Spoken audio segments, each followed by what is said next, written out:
Tojikiston Respublikasi Prezidenti Emomali Rahmon.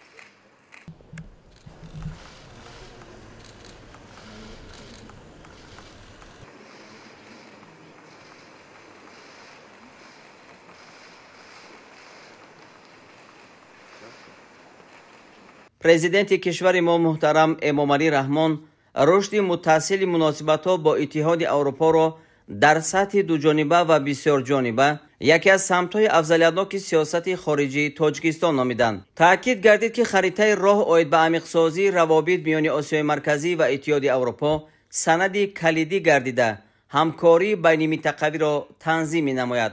роҳбари давлат муҳтарам Эмомали Раҳмон дар робита ба вазъи ҳамкории тиҷоративу иқтисодӣ миёни кишварҳои Осиёи Марказӣ ва Иттиҳоди Аврупо иброз доштанд.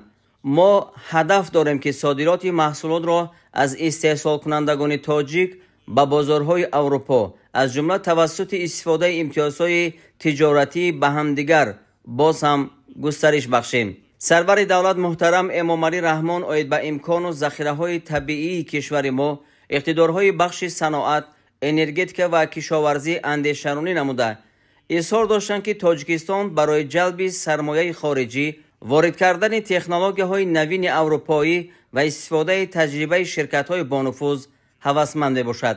иштироки Иттиҳоди Аврупо дар маблағгузории лоиҳаҳои соҳаҳои энергетика, кишоварзӣ, саноат, нақлиёт ва инфрасохтори коммуникатсионӣ муҳим дониста шуд. таъкид гардид, ки масъалаи рушди энергетика бо назардошти афзудани талабот ба қувваи барқ то рафт хусусияти муҳим касб мекунад ва аз ин роҳ яке аз самтҳои ояндадор дар минтақаи мо ҳамкорӣ дар соҳаи энергетикаи сабз мебошад. барои Тоҷикистон бахши энергетика яъне манбаъҳои барқароршавандаи энергия ки ба он гидроэнергетика низ шомил аст, на танҳо барои қонеъ кардани ниёзҳои иҷтимоию иқтисодии миллӣ, балки барои рушди мебаъдаи ҳамкории минтақавӣ низ муҳим аст, изҳор доштанд муҳтарам Эмомали Раҳмон. аз саҳми Иттиҳоди Аврупо дар бунёд ва навсозии иқтидори тавлиди энергияи сабз дар кишвари мо ёдовар шуда, роҳбари давлат муҳтарам Эмомали Раҳмон иштироки муваффақи онро дар татбиқи тарҳҳои нерӯгоҳҳои барқии обии Норак, Себзор ва Қайроқум таъкид намуданд. даъват ба амал оварда шуд, ки Иттиҳоди Аврупо дар заминаи дуҷониба ва ё дар доираи ташаббуси дарвозаҳои глобалӣ дар бунёд ва таҷдиди иншооти гидроэнергетикӣ ки намунаи иқтисод ва энергетикаи сабз мебошанд саҳм гузорад. мусоидати Иттиҳоди Аврупо дар бунёди инфрасохтори интиқоли нерӯи барқ ба Осиёи Ҷанубӣ тавассути хатти интиқоли Касаҳазор баланд арзёбӣ гардид.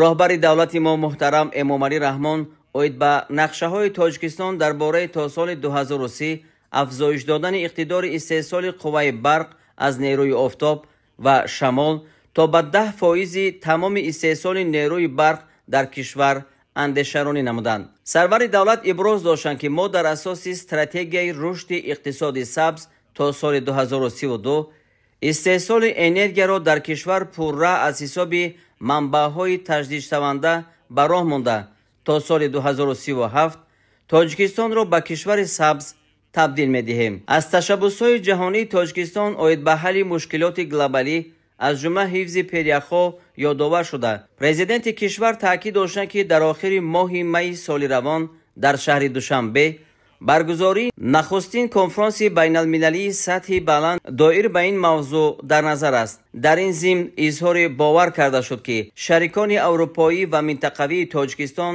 дар кори конфронси дар пеш истода фаъолона иштирок менамоянд. роҳбари давлати мо муҳтарам Эмомали Раҳмон ҳамчунин оид ба омилҳои муҳими рушди устувори робитаҳои байниминтақавӣ аз ҷумла нақлиётиву коммуникатсионӣ андешаронӣ намуданд. густариши ҳамкорӣ барои рушди бахши хусусӣ ва сармоягузорӣ با تأسیس جایهای کاری، آماده‌سازی کارگران بلند اختصاص و توسعه رابطه‌های فرهنگی و گومانیتری جزئی مهم مناسبت‌های کشورها نامیده شد. در این رابطه سرور دولت محترم امامعلی رحمان همچنین اومید به توسعه همکاری در ساحه معارف، از جمله گشودن فیلیال‌های دانشگاه‌های اروپایی در کشور ما و زیاد کردن کوتاها برای تحصیل در مؤسسه‌های تعلیمی اروپا اظهار هوسمندی نمودند. گفته شد که سیاحی میتواند برای براه ماندن رابطه مستقیم بین مردمانمان همچون زنجیره مهم خدمت نماید. رشد منبعد همکاری با اتحاد اروپا در چهارچوب برنامه‌های منطقوی از قبیل بامکا و کدب مهم ارزیابی گردید.